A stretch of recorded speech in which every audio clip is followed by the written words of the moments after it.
Welcome to diplomacyindia.com. This is VN Jha and you are watching our special show, Speaking to Ambassador face to face with the envoy. Today we have with us as our special guest His Excellency PANOS KALOGEROPOULOS, the Ambassador of Greece in India. Now we are going to talk to him about the entire gamut of India-Greece bilateral relations. But before we could do it, few words about Greece. Greece has been the fountainhead of European civilization and Western philosophy. India has had centuries-old relations as far as philosophical ties and historical ties, political ties with the Greece are concerned. In modern times also, we began very early and we are having a very warm and cordial relations with Greece. Recently, Greece has been facing a lots of economic problems which is known as Eurozone crisis in terms of huge budget deficits, in terms of bailout packages given by the EU. So now they have been going a very long austerity process, austerity measures which were adopted by the Greek government. So now coming to the Excellency, welcome to diplomacyindia.com. Thank you. The first thing which Diplomacy India and its viewers would like to know from you is that interactions going back to antiquity and historical, civilizational, and having a warm relationship based on shared democratic ideals between India and Greece in the modern times also. How do you describe India-Greece bilateral relations today? I describe them as cloudless and very, very friendly and warm. They reflect the reality, they reflect the feelings of the two peoples. Okay, so how regular have been the exchange of high-level visits between India and Greece? How they have shaped up the political dialogue? Well, there were very frequent high-level political visits, exchange of visits in the past years. The Prime Minister of Greece in 2001 had, in the course of his visit to India, had inaugurated the building in which we are now.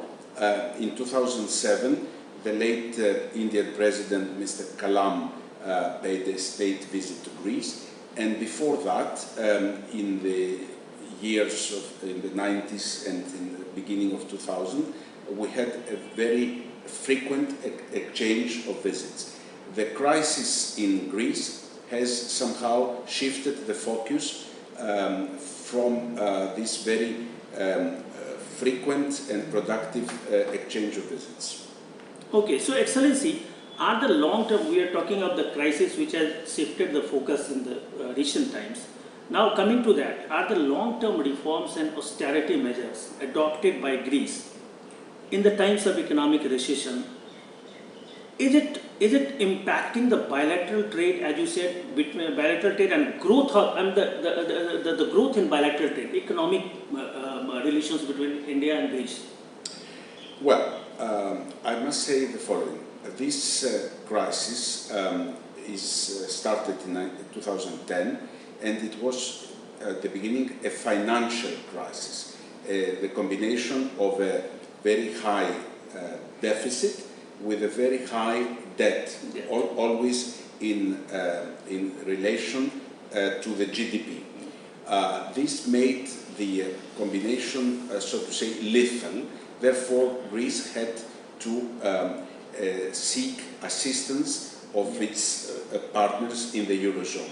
And allow me here at this point to rectify something you said before. There was no question ever of Greece leaving the European Union. Okay. It was a question of leaving the Eurozone, which is a zone of 19 countries sharing the same currency. Okay. So these three kinds of memoranda that introduced in the Greek economy a series of very severe austerity measures to the causing great pain to the average Greek person they have managed to stabilize the public finances. Our financial situation is now much more safe and sound than it was 4 or 5 years before.